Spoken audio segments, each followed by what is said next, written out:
bienvenue sur la deuxième partie de notre architecture.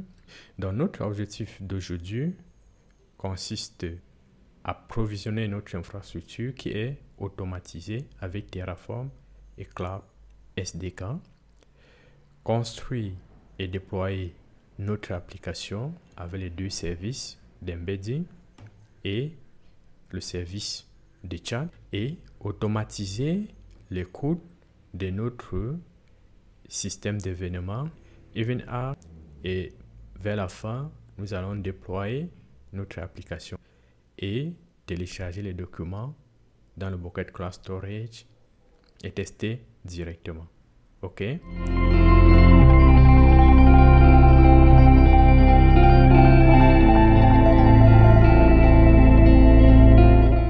Si vous n'avez pas encore regardé la première partie, je vous invite à regarder la première partie pour comprendre l'architecture que nous voulons déployer et les différents services qui seront utilisés dans cette application.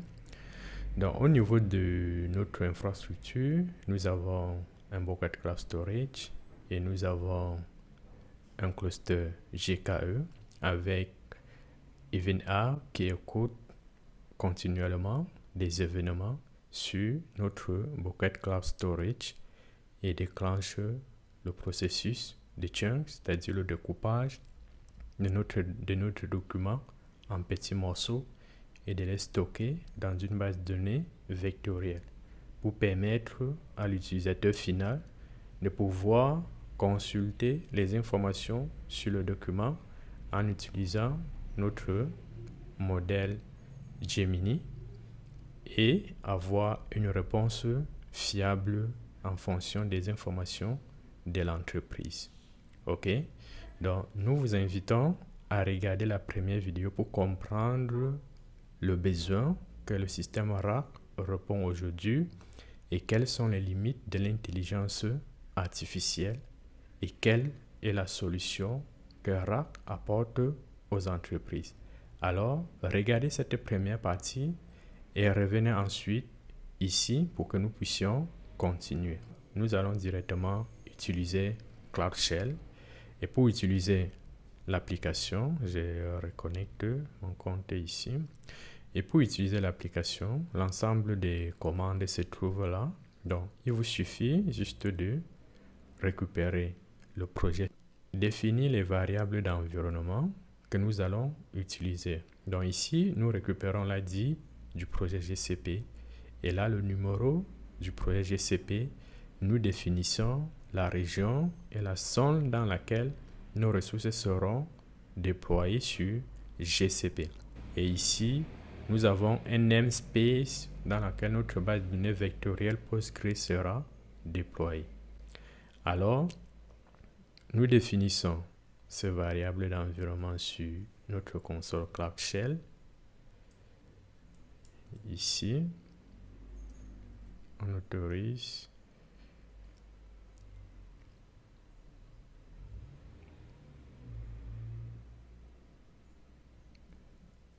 Et là, on se positionne dans notre repos. Notre projet est sur le même repos que nous avons utilisé pour faire le déploiement multi-cloud, mais sur une branche à part. OK? Donc, du coup,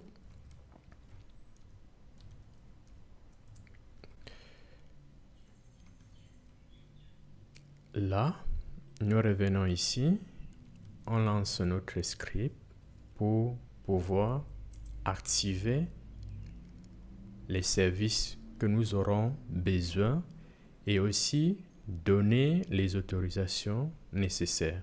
Dans ce fichier, nous avons ici l'activation des différents services GCP que nous aurons besoin. Et ici, là, l'ajout des différents rôles au compte des services GCP. Ce sont les comptes des services par défaut. On lui donne les autorisations nécessaires pour accéder à Artifact Registry et notre Bucket Cloud Storage ainsi de suite. OK? Donc, nous revenons ici. Nous voyons qu'il veut donner les autorisations à Event Arc. On accepte. Voilà. Donc là, nous avons défini les variables qu'il faut et nous avons donné les autorisations. Ici, on a défini le projet. Là, nous activons le projet sur lequel nous voulons travailler. Et avant d'activer le projet sur lequel nous voulons travailler, nous récupérons d'abord un token comme variable d'environnement. Nous venons ici, on active le projet. Et là, nous lançons notre script Terraform. Toutes ces commandes que j'utilise se trouvent ici. OK? Vous pouvez directement les utiliser aussi là. Ici, nous sommes ici. OK? Donc, nous revenons ici. On initialise nos plugins pour Terraform. OK? Et là,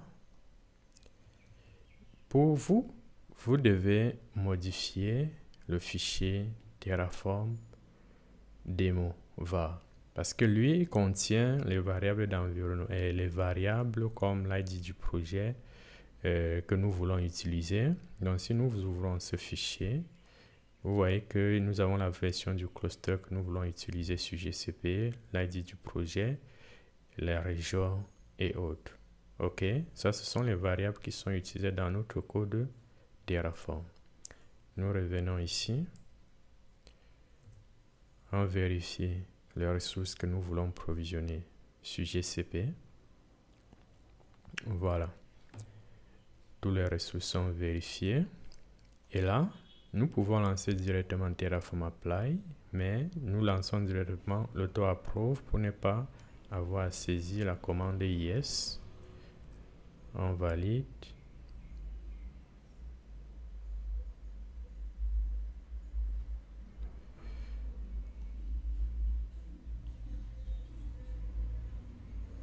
Et là, nous revenons ici.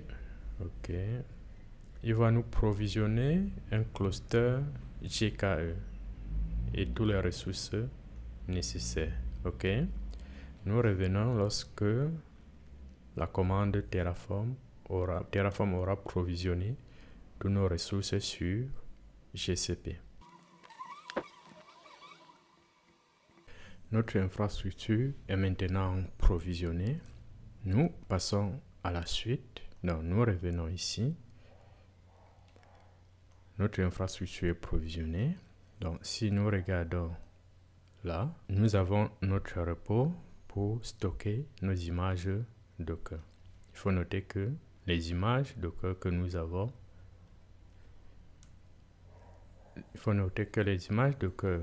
avons, sont ceux-ci. OK, pour notre application. Et nous revenons au niveau du cluster GKE. On regarde le cluster.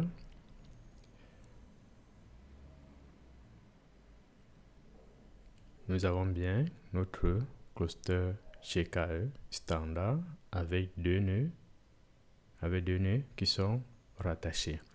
OK. Ici, la suite consiste actuellement à créer nos images Docker et les publier sur le repos que nous avons vu tout à l'heure. Donc ici, pour ne pas avoir à saisir les mêmes valeurs, on définit une variable d'environnement. Donc c'est comme ça que notre repos, le nom de notre image sera constitué en plus de la version. Donc du coup, là, nous donnons la variable d'environnement que nous avons définie ici. Nous donnons le nom de l'image et la version. L'image ici doit construire notre chatbot. Donc si nous regardons au niveau du code, nous avons ici notre chatbot, OK, qui utilise Vertex AI. Et nous avons un template qui va lui permettre de répondre aux informations qui se trouvent uniquement dans notre document. Donc, s'il ne connaît pas, il va nous dire qu'il ne connaît pas. OK? Et ensuite, nous avons notre modèle d'embedding de GCP. Et ici, on se connecte à la base de données vectorielle. OK? Et on fait une recherche au niveau de notre base de données vectorielle. Ensuite, on affiche l'historique. Et là, c'est le traitement des entrées utilisateurs, c'est-à-dire le message que l'utilisateur envoie à notre chatbot. OK? Ensuite, le chatbot génère la réponse et retourne à l'utilisateur. Et pour pouvoir faire ceci, nous avons maintenant ensuite ce service embed service, parce que c'est lui qui doit nous générer les différents chunks et les stocker dans la base de données. C'est-à-dire les chunks, c'est lui qui va pouvoir découper notre document en petits morceaux et les stocker dans la base de données vectorielle. OK? Et ce service se trouve ici. OK? C'est lui ici. Donc, il récupère le document au niveau de Cloud Storage. Il récupère le document au niveau de Cloud Storage, comme sur le diagramme. OK? Et là, il charge le document et il le découpe en petits morceaux et nettoie toutes les valeurs, toutes les parties qui sont nulles. Et initialise encore notre modèle d'embedding. Et ensuite, se connecte à notre base de données vectorielle Postgre et stocke ces différents documents dans notre base de données vectorielle. OK? Ce sont ces deux services que nous allons déployer maintenant. Donc, ici, nous construisons notre image Docker et on publie sur le registre. Avec CloudBuild, il va lancer directement la pipeline pour construire l'image Docker, la publier directement sur le repos. Nous avons vu dans la vidéo sur CloudRun comment CloudBuild fonctionne avec la commande gcloudbuild. On attend que l'image soit publiée.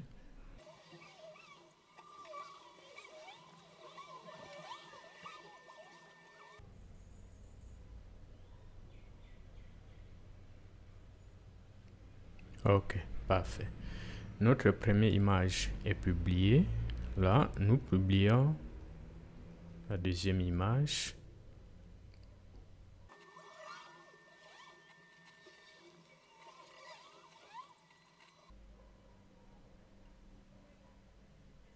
Parfait. Nos deux images sont publiées. Donc, si nous regardons sur Artifact Registre, on passe sur le repos. On entre dans le repos ici.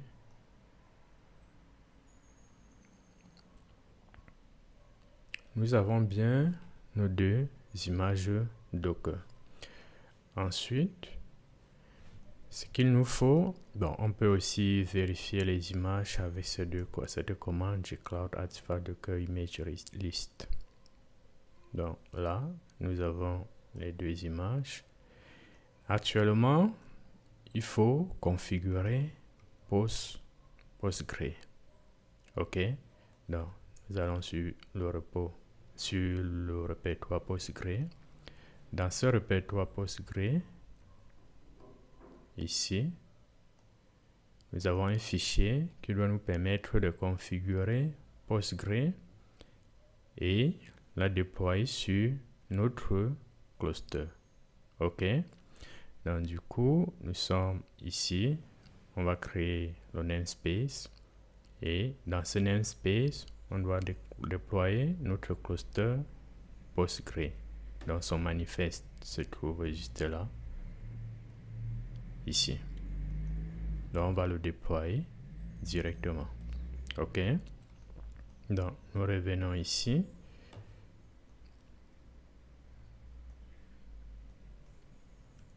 On se connecte à notre cluster.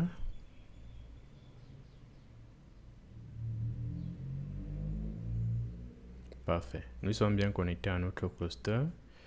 Et là, on rend notre fichier setup exécutable et on exécute notre script.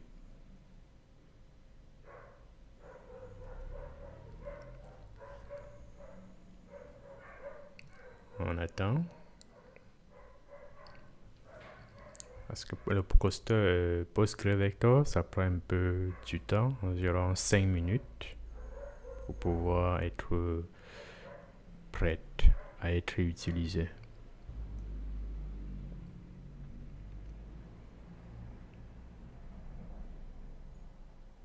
Ok.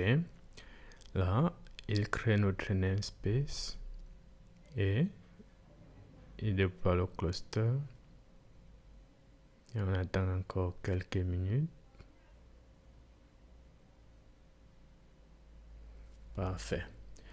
Vous voyez que notre cluster PostgreVector est bien déployé et tout est ready. Ok.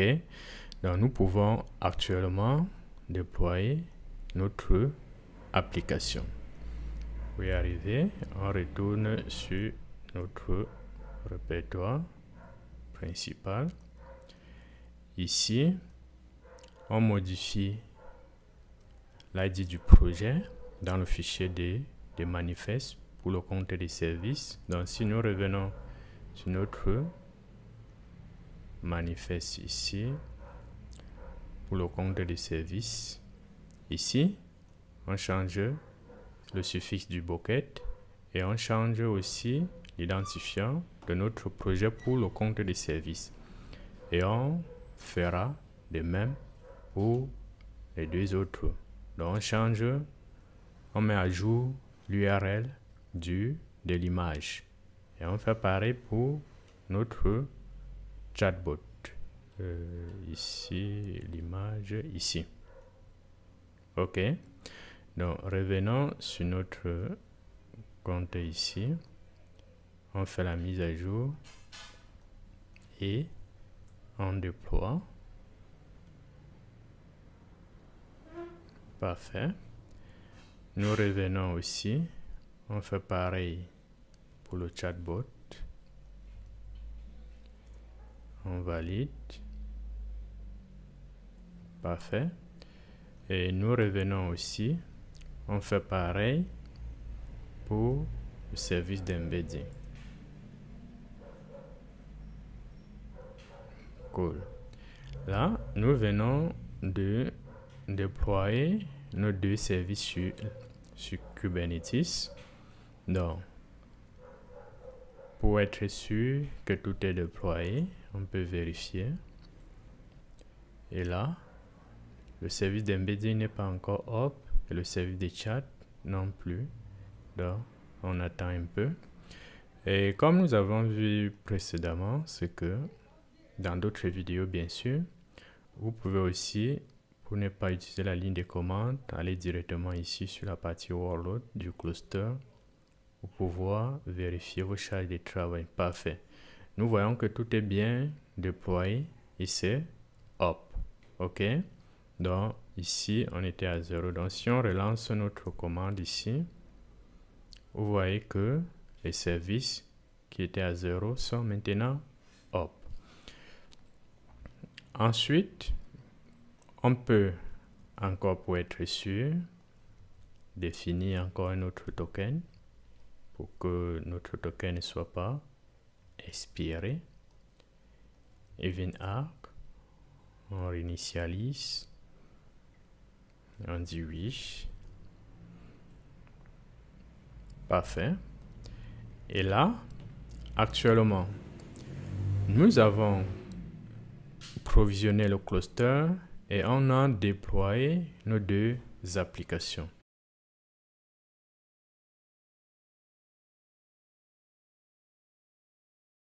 Pour ajouter notre bucket cloud storage qui doit gérer nos différents fichiers bruts, il fallait que le cluster existe d'abord. Parce que le compte de service du cluster sera utilisé sur le bucket Cloud Storage. OK? Donc, nous réinitialisons à nouveau.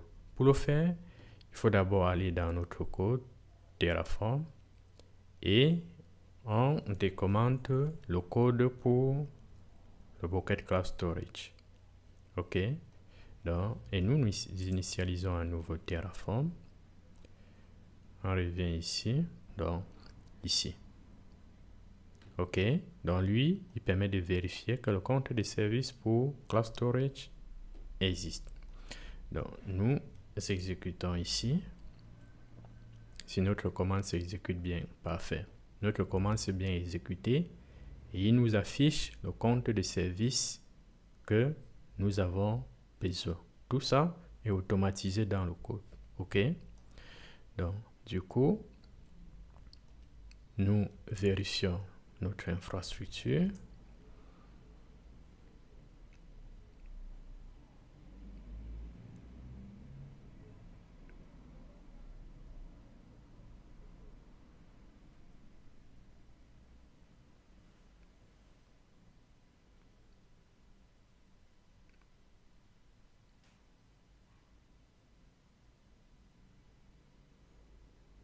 Parfait.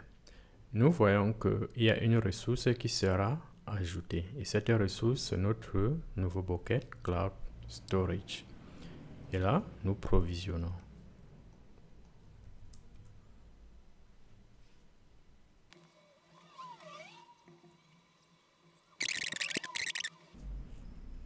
Parfait. Nous avons bien ajouté notre bucket. Donc, si nous regardons Cloud Storage, ici, bucket,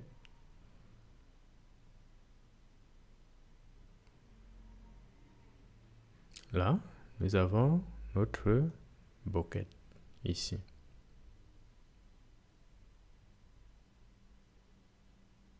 OK, nous avons notre bucket.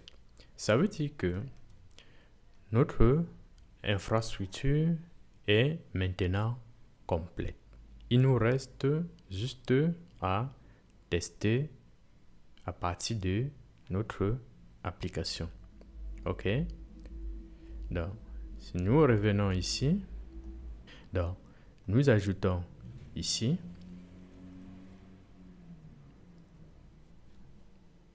un document dans le bucket Cloud Storage. Comme il est vide, nous ajoutons un document.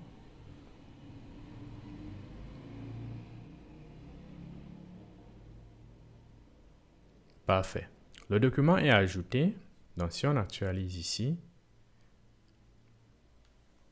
là, notre document est ajouté. Donc, nous regardons EventArc. Ici, nous partons sur EventArc.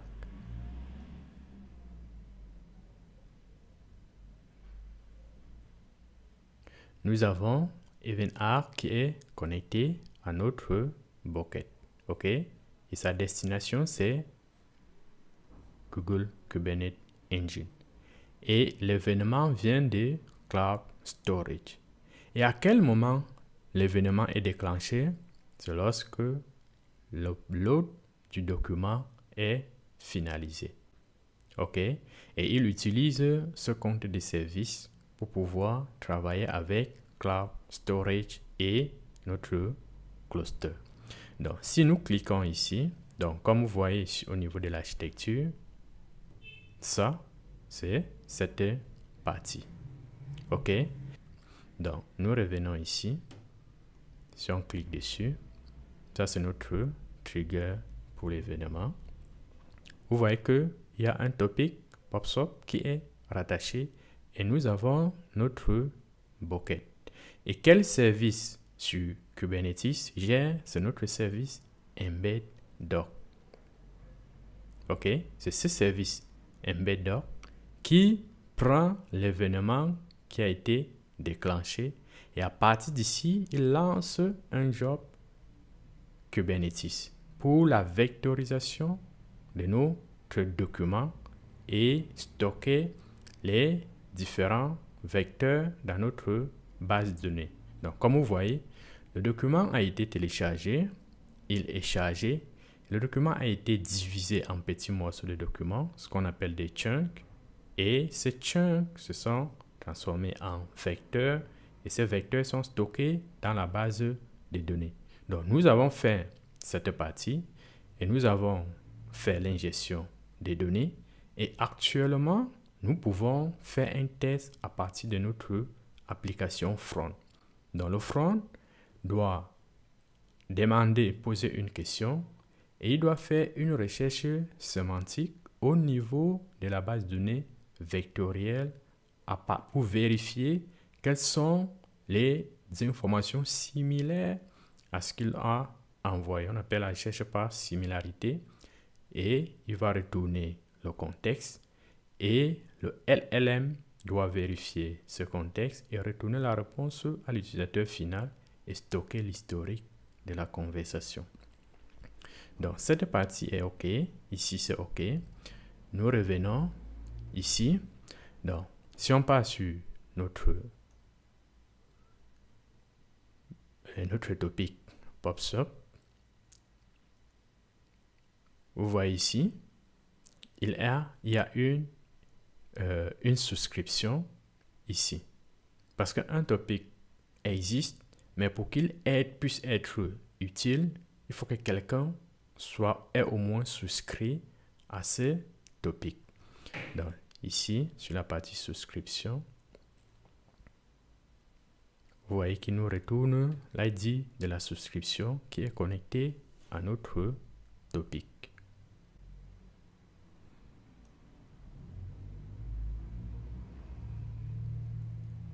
Ici, nous avons la partie pour pouvoir vérifier les différentes métriques sur notre événement. Nous revenons sur EventArc. OK, tout est disponible.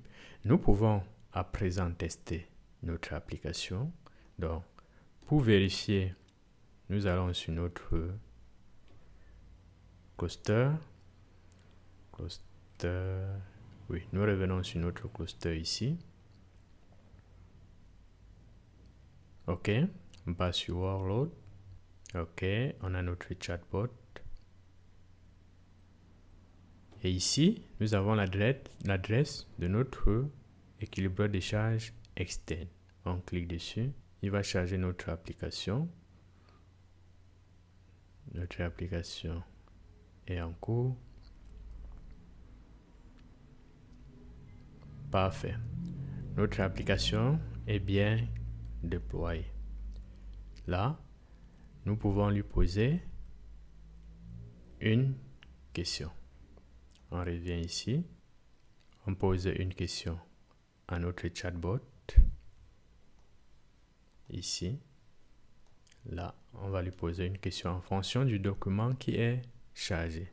Notez que le document qui est chargé contient les informations sur l'empreinte carbone de GCP. OK.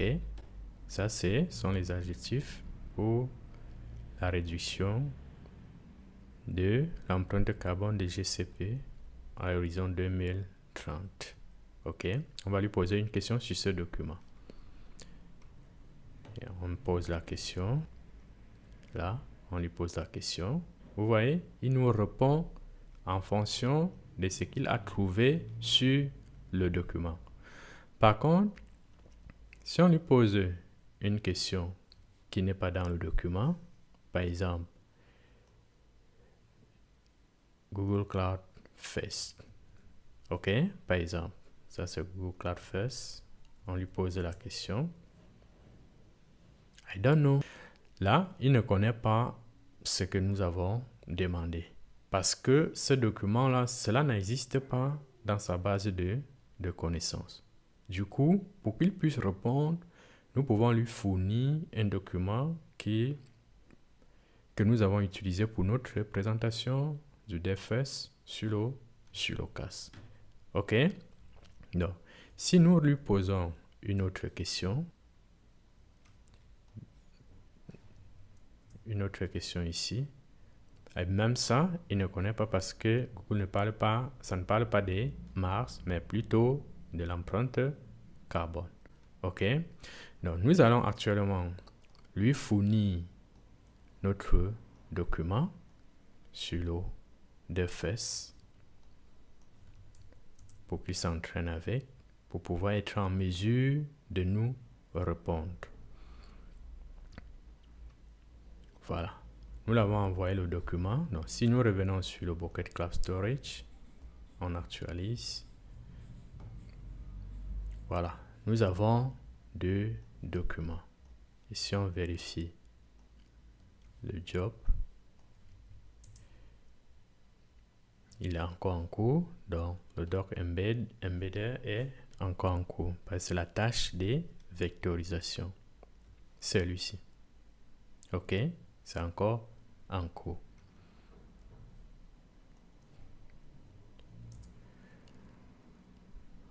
OK. Donc là, si on lui pose à nouveau la question sur DFS, vous voyez que maintenant, il a l'information sur DFS.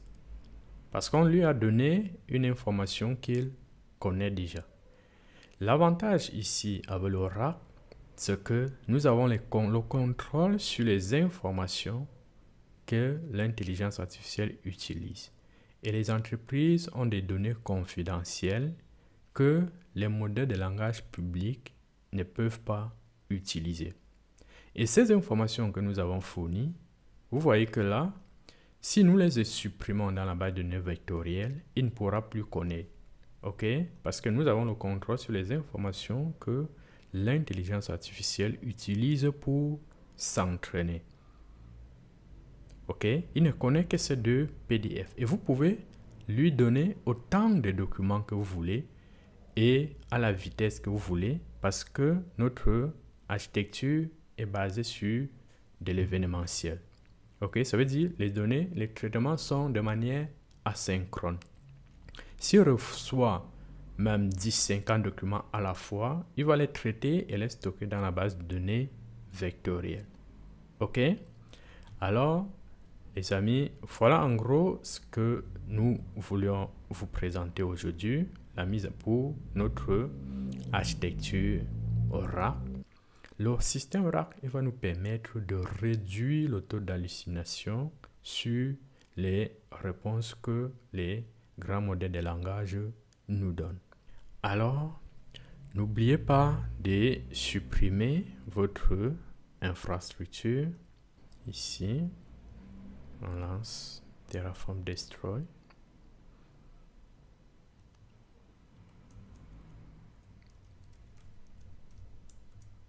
Et on valide. Error, invalid authentication. OK. On lui donne un nouveau token. Token, OK. D'accord. Et on relance.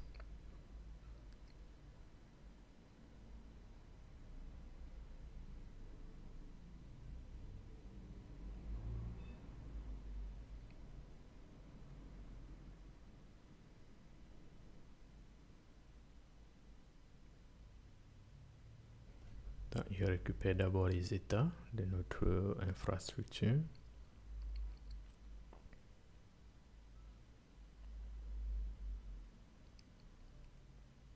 Parfait.